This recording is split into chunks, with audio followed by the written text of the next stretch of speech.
In this week's motoring news show Drive, we have a stack in China, a shunt in North Carolina, see the future from Chrysler, and catch the swan song of a legend. All this and more in this week's Drive.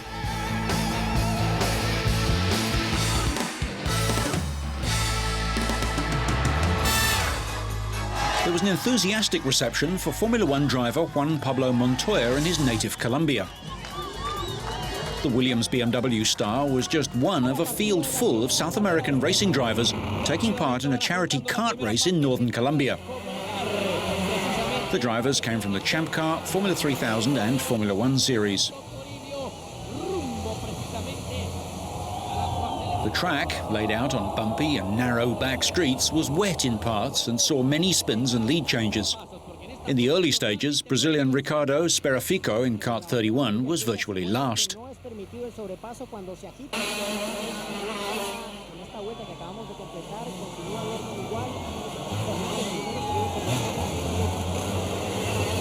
The very different machines, harsh track and difficult conditions couldn't conceal the fact that these are all hardcore racers, all determined to win at whatever cost.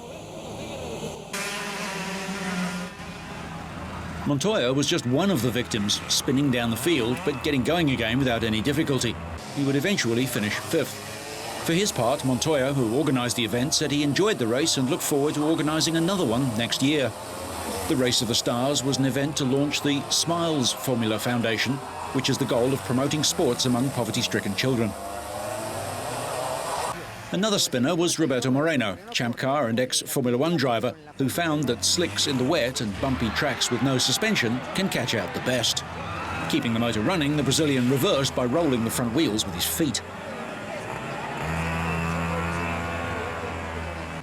By the last lap, Ricardo Sperafico had survived to take the lead.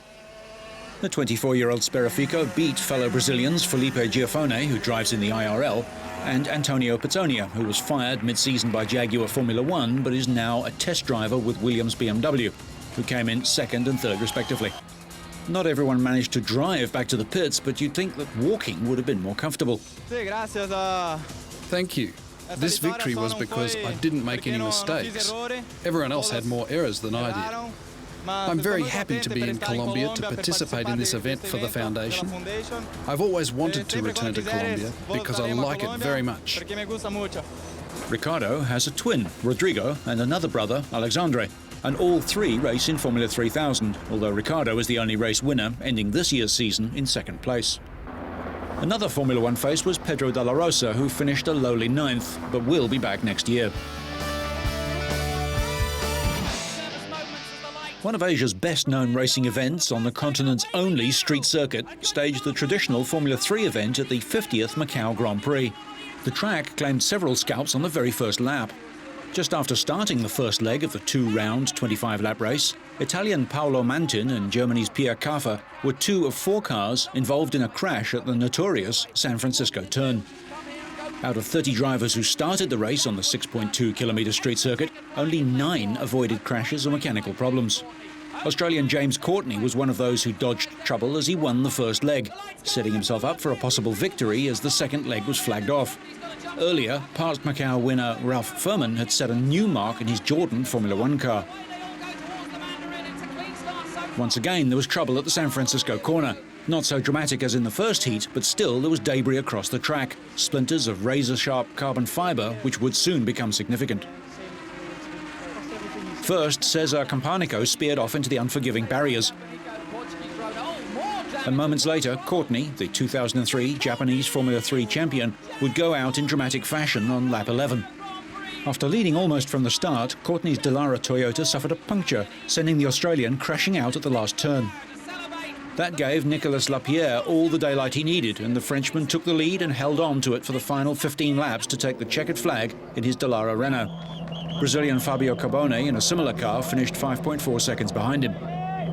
Japan's Katsuyuki Hironaka came third. Lapierre joins an illustrious list of past winners that includes the late Ayrton Senna, Formula One champion Michael Schumacher, his brother Ralph, and David Coulthard.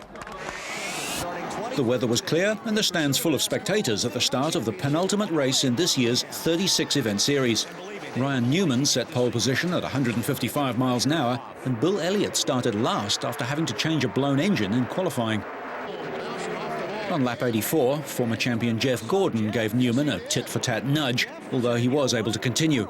Gordon admitted the accident was his fault and suffered a one-lap penalty.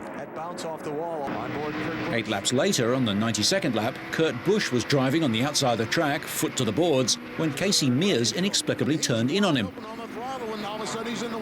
Late in the race, on lap 329, Ricky Craven and Ricky Rudd both smashed into the wall, setting up the 8th caution period of the day. The 9th caution period came when Tony Stewart nudged Larry Foyt, sending both cars into a non-contact spin that just created a lot of smoke and, no doubt, flat-spotted all 8 tyres.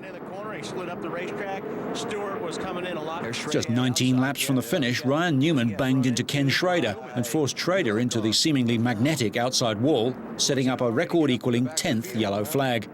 Schrader's car suffered considerable damage, but Newman raced on to finish 5th. But Matt Kenseth was able to avoid any trouble and was in 4th place as the race reached its conclusion. The championship would be his in 2 laps' time. Like it'll be Kenseth who gets the first win. Veteran driver Bill Elliott also stayed clear of any crashes and won from the back for the 44th time in his career. It was his 4th win on the Rockingham track, but his first victory of the season. He finished 1.2 seconds ahead of Jimmy Johnson. NASCAR Winston Cup Series champion. But it was Kenseth who celebrated as champion. He's led the points race since the 4th event and clinched the first title for car owner Jack Roush with 1 race remaining. The 31-year-old driver won the title with consistency in only his 4th season. He won just once, but recorded 11 top 5 finishes and 26 top 10 finishes. Swedish driver Kenny Brack, who survived a huge crash at the Texas 500 Indy race in October, is recovering well. He locked wheels with South African Thomas Schechter. I remember from the day, I remember the driver introductions, I remember we had some problems, but from the actual race and the driving and the accident, I remember nothing. In fact, I don't remember anything until Thursday after the surgeries and stuff like that. I woke up and had a big tube down my throat. Bottom line is we do 16 oval races a year.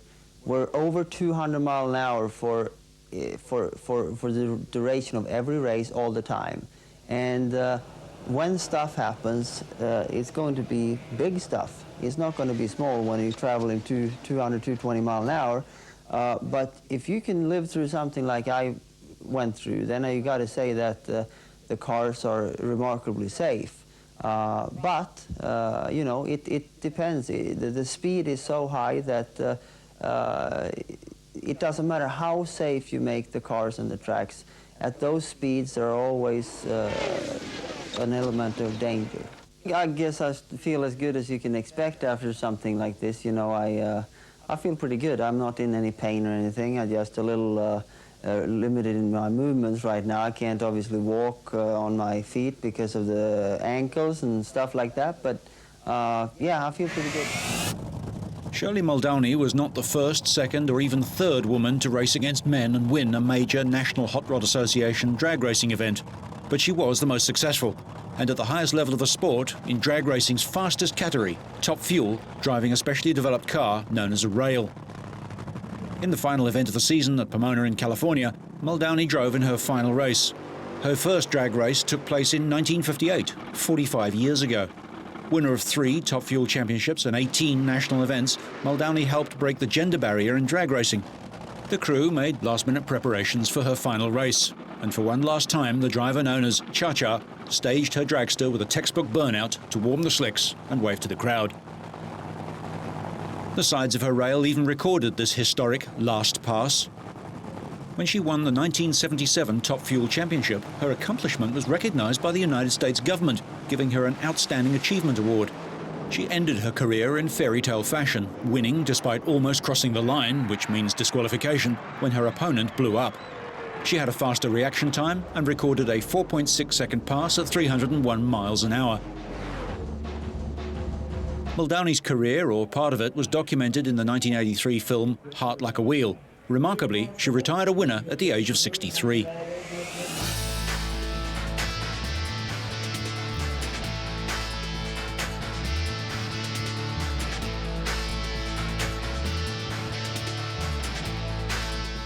Chrysler, the company that gave us the Viper and the PT Cruiser, has looked into the future and created a concept activity vehicle aimed at young consumers. Inside, the Jeep Trio provides space for 3 passengers or 2+ gear in a remarkably compact vehicle for America. Not only is this a fuel cell powered design with electric motors driving front and rear wheels for Jeep-style 4-wheel drive, but all the steering, acceleration and braking controls are by wire. This means that fixed mechanisms aren't needed, so the steering wheel and column, pedals and instruments are all in a single module that can be shifted from one side to the other, solving the need for right or left-hand drive decisions at the factory. The seats have carbon fibre frames that are covered with translucent material.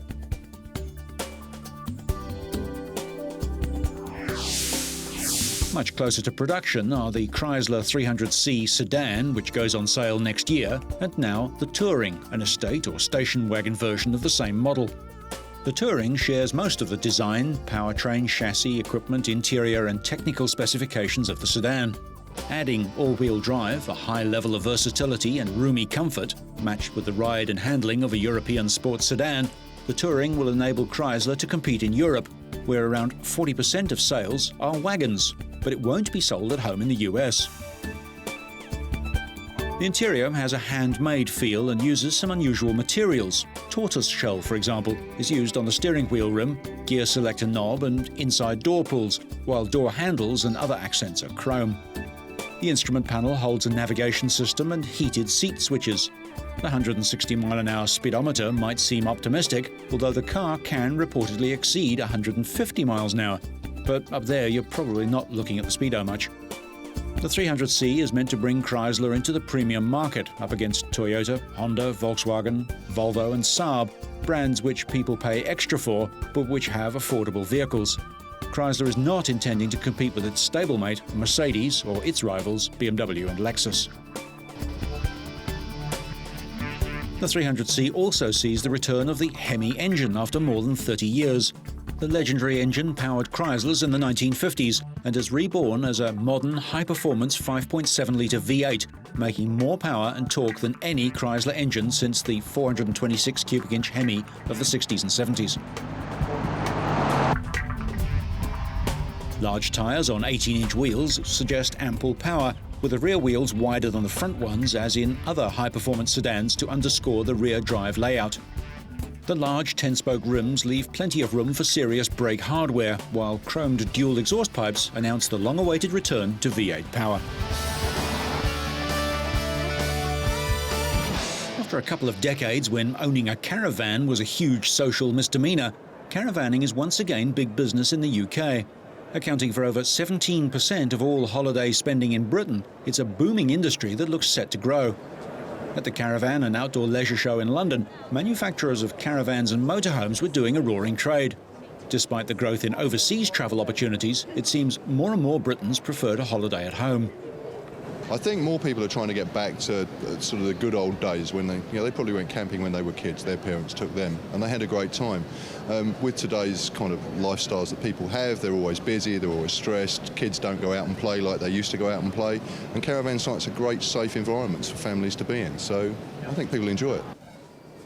Today's caravans are a far cry from the past. Those are the ones we more usually see as temporary competitors in demolition derby caravan races on drive. Nowadays, caravans start from around £11,000. The UK's biggest caravan and motorhome manufacturer says it sells 30,000 caravans and 8,000 motorhomes a year, with domestic demand pushing up sales. With the problems that are going on in the world, with problems at airports and really problems in the package holiday industry, people are turning to a safe holiday where they're in control of what they do, in control of where they go, and only a touring caravan or motorhome provides that control and safety.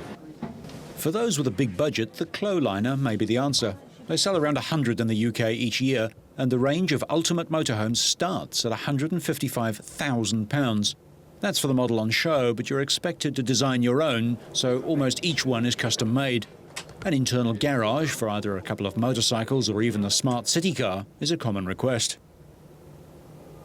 We produced what the customer like to have. The customer say, okay, I like to have a motorhome, it's 11 meter long or 12 meter or 10 meter with some things inside, and we built this. There is no standard, there is no serial. We say, okay, we have some floor plans. We think this is a good floor plan, but the customer can change everything inside. Sales at last year's show reached £100 million. With more people showing an interest, the industry hopes to exceed that figure this year.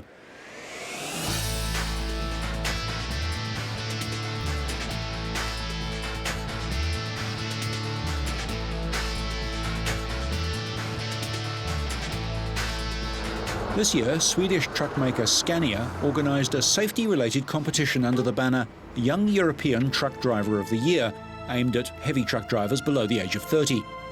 The competition was run in a total of 20 European countries, including all the current EU member states, as well as in Poland, Slovakia, the Czech Republic, Norway and Switzerland.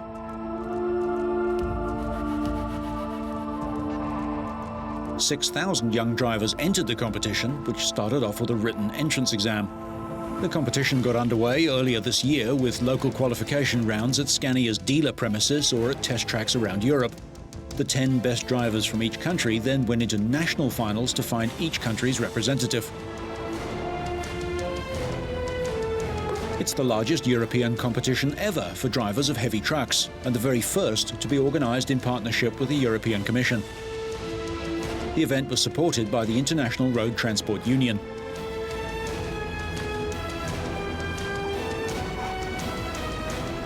The focus of the contest was on road safety and fuel economy, as well as various aspects of precision manoeuvring involving both theoretical and practical tests.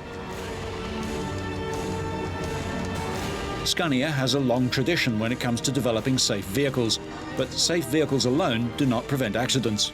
This is down to well-trained drivers who drive safely, instinctively taking the correct action in unexpected situations.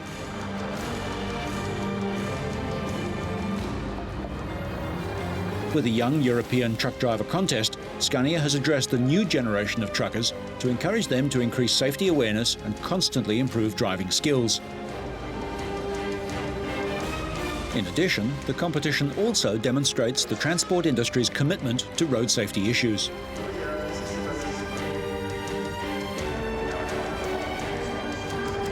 Ever wondered how they do this?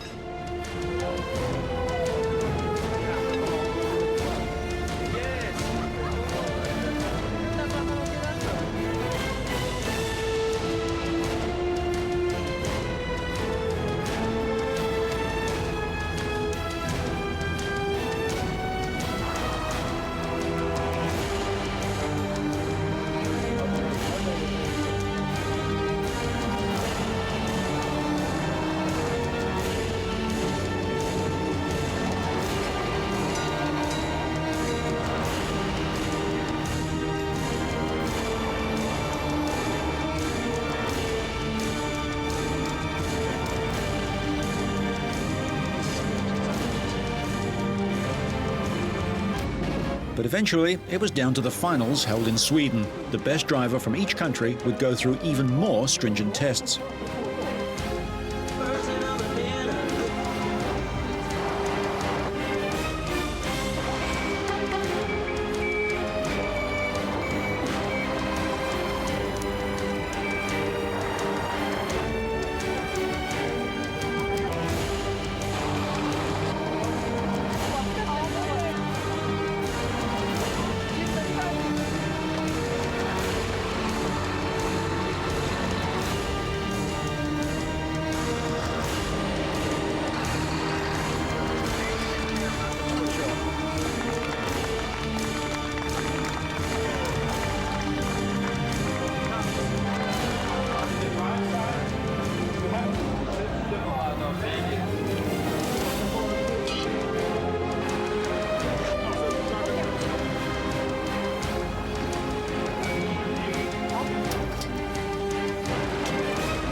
Mika Venäläinen from Finland finished third. Second was Laurens de Hooivetter from Belgium, but 27-year-old Michel Sandri from Trento in northern Italy won the contest.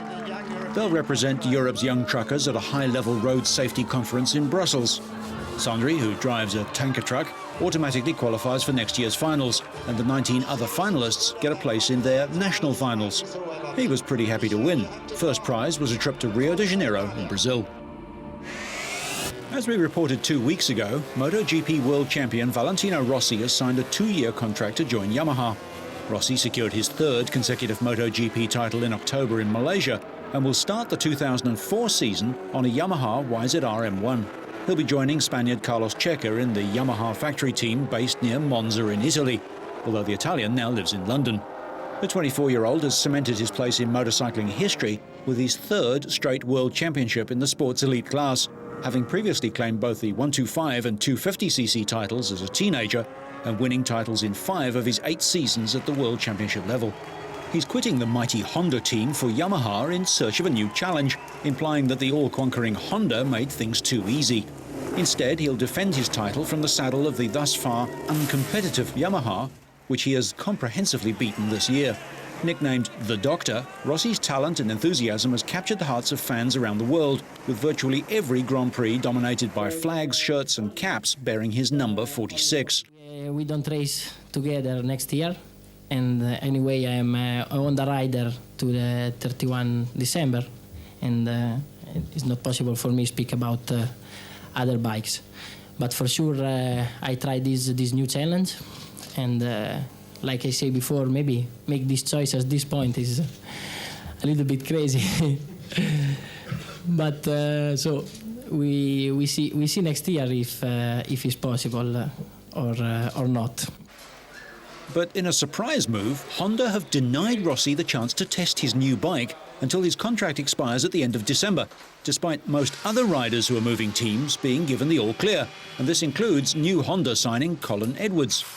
Yamaha's Lynn Jarvis is convinced that Valentino will be the catalyst for a winning team. Valentino is, I think, established himself as being the leading rider in the world of MotoGP. And I think, as everybody knows, Yamaha's also fully committed to MotoGP. But in recent times, we haven't been able to achieve the results that we want. And having Valentino join our package, I think will give us every means that we need to challenge again for the MotoGP title. So, of course, we're very excited. It won't hurt that several key members of Rossi's team at Honda will cross to Yamaha with him.